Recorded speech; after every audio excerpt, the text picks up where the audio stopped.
বন্ধুরা ১৯৬০ সালে আবিষ্কৃত এই গুহাটি সেনাবাহিনী এবং স্কাউট ছাড়া কলেজ পড়ুয়াদের জন্য একটি দর্শনীয় স্থান ছিল, যা বছরে ৫,০০০ দর্শককে আকর্ষণ করত। কিন্তু ২৪শে নভেম্বর ২০০৯ রাত ৪টায় সেখানে একদল ভ্রমণ পিপাসু মানুষ গিয়েছিলেন জায়গাটিকে ভালোভাবে ঘুরে দেখার জন্য। এখানে বলে রাখা ভালো, পাথরের এই গুহার প্যাসেজটি এত ছোট ছিল যে সেখানে হামাগুড়ি দিয়ে চলতে হতো এবং কোথাও কোথাও বড় বড় পাথরের গুহার সন্ধানও পাওয়া যেত। ঘটনার দিন একদল অনুসন্ধানী মানুষ এই গুহার ভেতরে প্রবেশ করে, কিন্তু হঠাৎ করেই বিশাল একটি দুর্ঘটনার শিকার হয় পুরো দল, যার কারণে ঠিক ওই দিনই এর অথরিটি এটিকে চিরতরে বন্ধ করে দেওয়ার সিদ্ধান্ত নেন। আসলে কি হয়েছিল তাদের সাথে, কেনই বা এটি বন্ধ করে দেয়া হলো? মানুষ বলে থাকে এই গুহায় মানুষ ঢুকলে আর ফিরে না। ভয়ঙ্কর এক সত্য ঘটনা। এটি নটিপুটি মর্মান্তিক একটি গুহা। এখানে যিনি ছিলেন তিনি এখনো সেখানে আছেন। এই গুহাটি সম্পর্কে আজকে আমরা জানার চেষ্টা করব ইফতেখার আহমেদ চ্যানেলটিতে। নতুন বন্ধুদের কাছে অনুরোধ রইল চ্যানেলটি সাবস্ক্রাইব করার জন্য।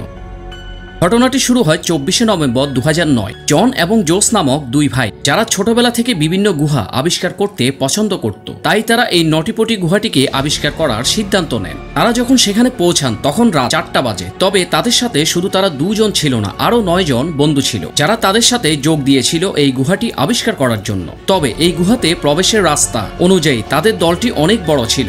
এরপর তারা সকলে একসঙ্গে সিদ্ধান্ত নিলেন তারা গুহার ভেতরে প্রবেশ করবেন। তারা গুহায় প্রবেশ করার ১ ঘন্টা অতিবাহিত হয়ে গেল। এতটুকু পর্যন্ত সবকিছুই ঠিক ছিল। তবে এই দলটি গুহার সবচেয়ে বড় যে কক্ষটি রয়েছে সেটি খোঁজার জন্য ব্যস্ত হয়ে পড়ল। ওই বড় কক্ষটির নাম ছিল বিগ স্লাইড। এরপর জোস একটি চ্যালেঞ্জিং সিদ্ধান্ত নিল, সেটি হচ্ছে একটি সরু এবং কঠিন পথ দিয়ে তারা স্থানটি অতিক্রম করবে। সর্বপ্রথম তার ভাই জন এগিয়ে গেল। কিছু সময় অতিবাহিত হওয়ার পর তিনি বড় কোনো কক্ষ দেখতে পেলেন না। তিনি ইঞ্চি ইঞ্চি সামনের দিকে এগিয়ে যেতে থাকলেন, কিন্তু সেই কঠিন সরু পথটি কোনোভাবে শেষ হচ্ছে না। তারা ভেবেছিল অল্প একটু গেলেই হয়তো শেষ হয়ে যাবে। একটু সামনে যাওয়ার পর সরু পথটি হালকা একটু নিচের দিকে বাঁক নিয়েছিল। আত্মবিশ্বাসের সাথে জন সামনের দিকে এগিয়ে যেতে থাকলো এবং তিনি লক্ষ্য করলেন সরু সুড়ঙ্গটি আরো নিচের দিকে নেমে গেছে। কিন্তু এর মধ্যে অনেক বড় সময় অতিবাহিত হয়ে যাওয়ায় তার আর পেছনে ফিরে যাওয়ার সময় ছিল না। কিন্তু তার ঠিক ৫০ ফুট আগে সবকিছু ঠিক ছিল। এখন জন এবং তার নিরাপদ দূরত্ব ৫০ ফুট পেছনে, কিন্তু তিনি নড়াচড়া করতে পারছেন না এবং সেখানে কোনো ইন্টারনেটও কাজ করছিল না, যার কারণে তার সাথে থাকা বন্ধুরা তার সঠিক অবস্থান বুঝতে পারছিল না। দুর্ঘটনাক্রমে তিনি স্কাউট ইটারে ঢুকে পড়েছিলেন, নাকি সে ব্যর্থ ক্যানেলটি পুরোপুরি মিস করেছিলেন সেটি কেউই বুঝতে পারছিল না। তিনি সেই গিরিপথে হামাগুড়ি দেওয়া শুরু করলেন বাঁচার জন্য। সেই সরু পথটি কোথাও আবার ৬ ফুট, তাই তিনি হামাগুড়িও দিতে পারছিলেন না এবং তিনি যেখানে ছিলেন তার একটু সামনে ৪টি প্যাসেজ ছিল, কিন্তু সেগুলো একজন মানুষের জন্য খুবই ছোট। এমন অবস্থায় তিনি একটি পাথরে আটকে যান এবং তিনি চেষ্টা করছিলেন ধাক্কা দিয়ে পাথরটিকে সরাতে। মোট কথা, তিনি একটি ফাটলের মধ্যে আটকে পড়েছিলেন, যা প্রায় সোজা নিচের দিকে নেমে চলে গেছে এবং যা তাকে পেছনের দিকে ফিরে যেতে অক্ষম করে তুলেছিল। এটি ১০ বাই ১৮ ইঞ্চি সরু ফাটল যেখানে তিনি আটকা পড়েছিলেন। এটি একটি নিখুঁত ফাটল ছিল এবং তিনি তার সবচেয়ে শক্ত অংশে আটকা পড়েছিলেন। তখন তিনি মাটি থেকে প্রায় ১০০ ফুটেরও বেশি নিচের গুহায় অবস্থান করছিলেন। এমন অবস্থায় তিনি যা করতে পারতেন তা হলো প্রার্থনা করা আর অপেক্ষা করা।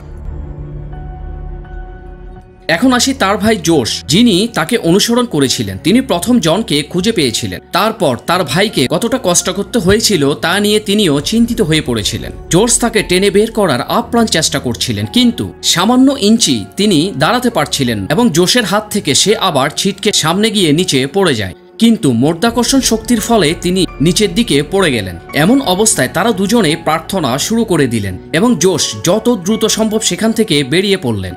মাটিতে ফিরে গিয়ে তিনি তার বন্ধুদের ডেকে সাহায্য প্রার্থনা করলেন। তখন স্থানীয় একজন ব্যক্তি খবরটি পেয়ে সবার আগে এসে তাকে উদ্ধার করার চেষ্টা শুরু করলেন। মাঝরাতে কোনো এক সময় তিনি সেখানে পৌঁছেছিলেন যখন জন গুহার ভেতরে আটকা পড়েছিল। প্রায় ৩ ঘন্টারও বেশি সময় হয়ে গিয়েছিল। সে পাথরের ঘরের ভেতরে যেখানে জন আটকা পড়েছে সেখানে পৌঁছাতে বেশি সময় নেই, কিন্তু তিনিও সেখানে অনেক চেষ্টা করেও কিছু করতে পারলেন না।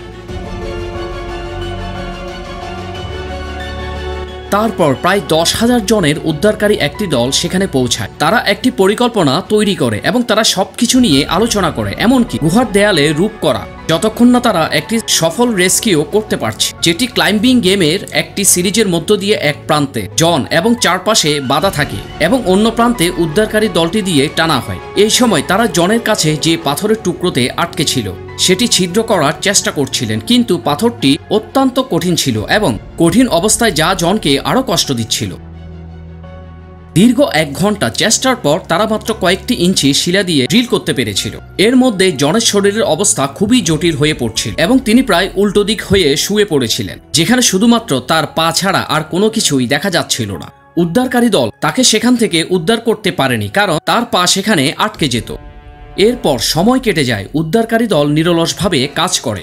তাদের প্রথম ক্লাইম্বিং ক্যামেরা সিস্টেমটি ব্যর্থ হয়। তারপর তারা দড়ি পুলি পদ্ধতি ব্যবহার করার চেষ্টা করে, গুহার দেয়ালে গভীরে বোল্টগুলি ছিদ্র করে। কিন্তু গুহাটি ছোট হওয়ার কারণে তাদের কাজগুলো আরো কঠিন। যদিও সেখানে উদ্ধারকারী দল, স্বেচ্ছাসেবক জরুরি পরিষেবা এবং একটি হেলিকপ্টারের দল বাইরে ছিল শুধুমাত্র একজন ব্যক্তিকে বাঁচানোর জন্য। এদিকে জনের অবস্থা আরো খারাপ হতে থাকলো। সে এখন অনেকক্ষণ ধরে উল্টো হয়ে আটকে ছিল এবং তার নিঃশ্বাস নিতে অসুবিধা হচ্ছিল। এখন তার মস্তিষ্ক থেকে অবিরাম রক্ত প্রবাহ হচ্ছিল, যা তার হৃদয় মাধ্যাকর্ষণ শক্তির বিরুদ্ধে দ্বিগুণ কঠিন কাজ করতে হয়েছিল। আতঙ্ক আর প্রাণশক্তির মধ্যে সে আটকে ছিল।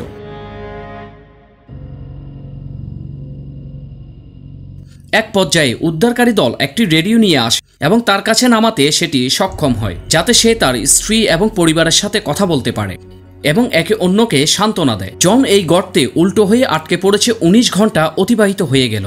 উদ্ধারকারী দল কোনোভাবেই জনকে সেখান থেকে উদ্ধার করতে পারবে না। সেখানে মোট 137 জন উদ্ধারকারী জনকে বাঁচাতে 27 ঘন্টা ধরে কঠোর পরিশ্রম করেছিল, কিন্তু খালি হাতে এবং দুঃখ নিয়ে তারা স্থানটি ছেড়ে যেতে বাধ্য হয়েছিল। এর মধ্যে উদ্ধারকারী দলের একজন বলেছিলেন এটি তার 29 বছরের মধ্যে সবচেয়ে কঠিন একটি কাজ ছিল, যা তারা সফলভাবে করতে পারেনি। পরের দিন অথরিটি সিদ্ধান্ত নিল যে গুহাটি থেকে তার দেহটি বের করা সম্ভব নয়। তারপর এই গুহাটি জনের জন্য চিরকালের একটি কবরস্থান হয়ে থাকল। অসংখ্য ধন্যবাদ বন্ধুরা, এতক্ষণ ধরে সময় নিয়ে আমাদের এই কন্টেন্টটি দেখার জন্য। যদি ভালো লাগে লাইক এবং শেয়ার করে অন্যকে দেখার সুযোগ করে দেবেন, আর যদি ভালো না লাগে কমেন্ট বক্সে আমাদেরকে জানাতে পারেন। ধন্যবাদ।